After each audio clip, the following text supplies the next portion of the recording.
Hey, Happy New Year. Welcome to 2019. I hope everybody had a great holiday. And this will be part 2 of Drag Racing Basics to Cost of Racing. And this time we're going to look at it from the racer / car owner standpoint and the point of people that are just looking at getting into the sport. So, here we go. I have a lot of people tell me they want to go try drag racing, but it's too expensive or they're afraid it'll cost too much. And my response to that is, yes, there's an initial cost up front, but it's really only as expensive as you let it be. And the reason I say that is, let's look at drag racing as a whole. On this end of things, you have a street car. Literally, you could take the car that you drive to the grocery store, take it to the track, and race it in the bracket classes on Friday or Saturday night. On the high end of things, you got Top Fuel dragsters, pro mods, that sort of thing. Race cars can run from $500 to multi-million dollar teams up here on the high end with full sponsorships and full series and all that. But let's face it, most of us are somewhere here in the middle doing whatever class it is that we run. So let's look at it from somebody that's just getting into it. And a lot of these costs and all are the same as far as transportation and maintenance and all. Now, the faster your car is and the faster you go, the more maintenance is going to be involved, and there's more cost involved with that. But that's a choice you make along the way. And if you start out and at the bottom and work your way up, or if you already know because you're associated with other people that raced it, okay, I don't want to go this slow or I don't want to go this fast, and you got a little bit narrow area to pick from. And that makes it easier. Now, things to consider. What class do you want to run in? What safety equipment's needed for that class? What modifications need to be made to the car? Will I be able to drive that car to the track, or do I have to tow that car to the track? What kind of truck do I need? Do I have a family? Do I want to take friends with me? You know, do I need a 4-door truck, 2-door truck, whatever? Do I need an open trailer or an enclosed trailer? What kind of equipment am I going to take with me? What tools, what repairs do I feel comfortable making at the track? These are all things you need to decide. Honestly, after you buy the car, the entry fees aren't that bad. Street class, you're looking at anywhere from $25 to $35 to enter the street class at most tracks. Modified or foot brake classes, you're looking at anywhere from $40 to $50, $40 to $55, somewhere in that range. And then top, from say $60 up to $80, depending on what track. But as the entry fee gets bigger, so does the purse. Some people assume that the competition gets tighter, but that just depends on the given day and who you get lined up with. And remember, in a bracket race, you're really not racing the guy in the other lane. It's just two cars going down a track somewhat simultaneously, but you're racing yourself. You're just trying to go out there and be absolutely consistent and do what you said your car is going to do on that pass. If you dialed a 601, then you need to run a 601. You need to cut a good light. You need to hit your marks along the way at the 60 and the 330 mark. And at the end, it should come out in the wash. Now, whoever had the best package is going to win. That's just how it is. That brings up the subject of buybacks. Yet another cost. If, like street class, entry fee's $30, so the buyback's $15. And let's say mod is, say, $45 or $55, the buyback's usually $20, $30. And then top, you're looking at $30, $40 for a buyback because the entry fee was somewhere between $60 and $80. So, yeah, that's another added expense. But if you're running the points or you're out there trying and you know you're having a good day and you happen to get knocked out, and you want to do that buyback and keep running, look at it this way. It's either another practice / test run if you get knocked right back out, or you stayed in and maybe you get into the money. Just something to think about. The biggest expense on the weekend is the fuel getting to and from the track. Because no matter what kind of truck you're driving, whether it's diesel or gas, you're still going to get somewhere between, say, 11 and 14 miles to the gallon, maybe 15 in some of these newer diesels. And fuel's not cheap, and if your track's, say, 100 miles away from your house, you can do the math. You got 100 miles up and 100 miles back. That's going to be your biggest cost of the day.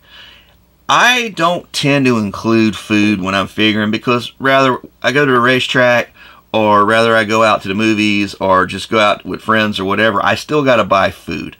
So food was something I would have had to purchase rather I'm at the track or not, so I don't include that. But another way of looking at it is if you bring your own food in your cooler and eat sandwiches or whatever, then you can save some money by bringing it with you, and that helps offset the cost of the fuel, the entry fees, and if the buyback if needed.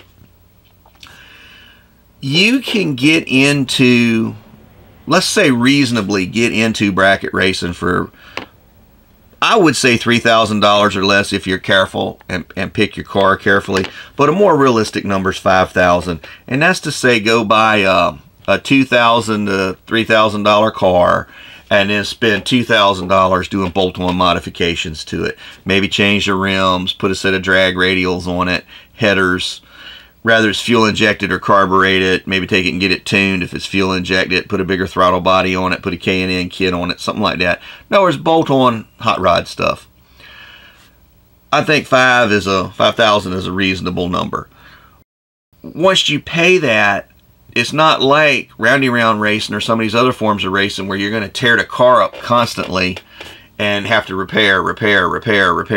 Unless you have a catastrophic failure, you'll run that same engine for a couple of years. You'll run that same rear end for a couple of years unless you choose to modify it. Now, once you choose to start modifying, then you're going to start spending money, and that's why another reason why I say it's as expensive as you want it to be. Different classes, different amount of money. There's now another thing you can do that's neat is, let's say you do a street car and it's fast enough that it can actually run in the next class, which is modified or foot brake.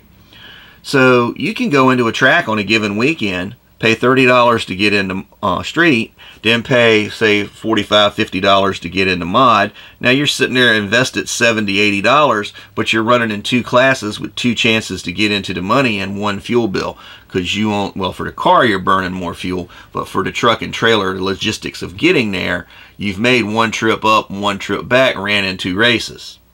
So you cut that cost in half across your chances to win. And it's just another way to make it feel better. Now,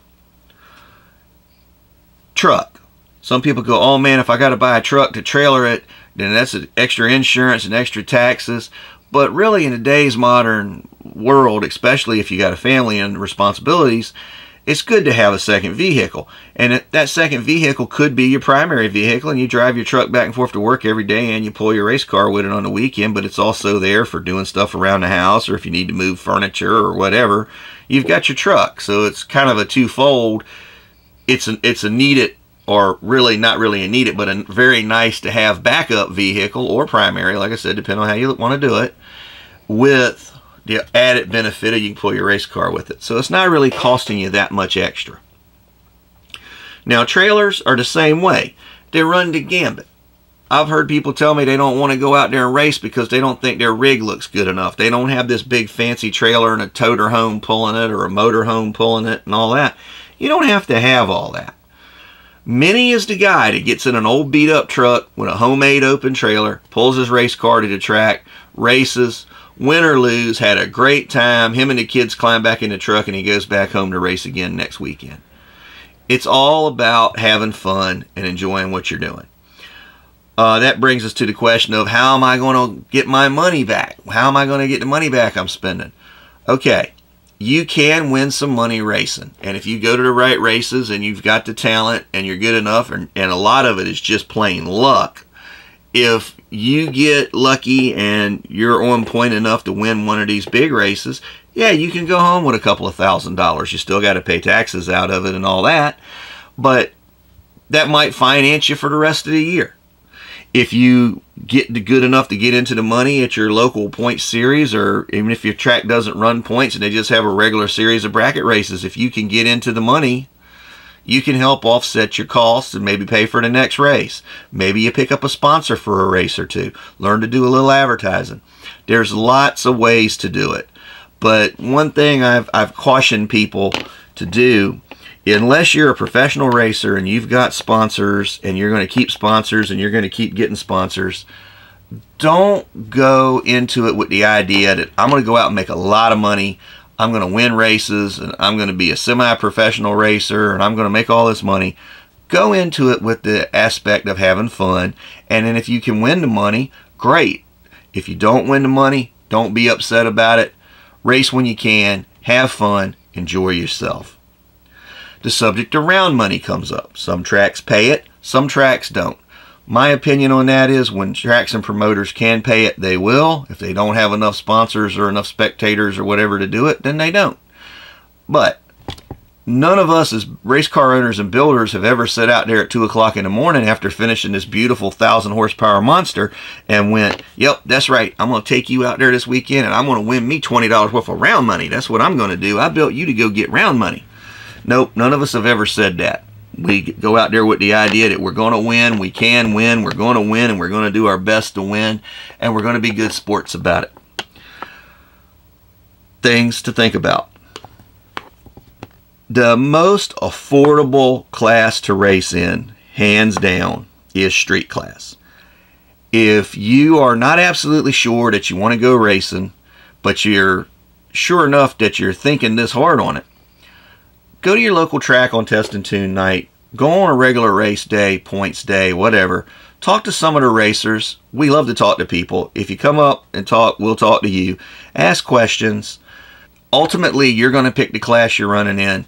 And street class is really the most affordable way to start. You can get your feet wet. You can start learning, honing your skills, getting better at working the tree, launching, all that. And then decide, well, maybe I'll just keep running a street class, or maybe I'll move up to modified, or maybe I'll move up to top, or maybe I want to go heads up racing. Maybe I got the money to do that. Maybe I'll go buy a race car. Maybe I'll build a race car. But it gives you good information to pick your starting point. Your fellow racers are also a good place to find information.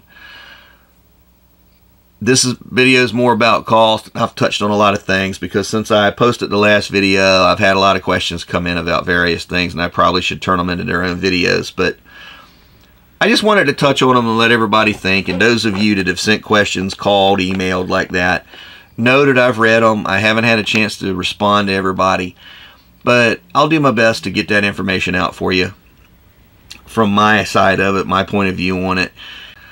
Remember, go out, have fun, be a good steward of the sport, support racing. Even if you decide not to race, still come out to your local track from time to time.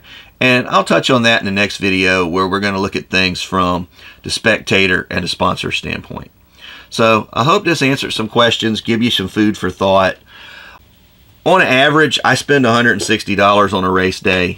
That's fuel, entry fee, buyback. Sometimes I eat at the track, sometimes I don't. Sometimes I buy back, sometimes I don't. I'd say somewhere in $140 to $160 is what I average spend. And, you know, that's about what you'd spend taking a family of 4 out to the movies on a Saturday night and dinner. Maybe a little less than you would spend depending on where you live and where you go and all that. So, anyway, until next time, be kind to each other. It's been Drag Racing Basics, a Fab Race Mod Repeat film. We'll see you next time.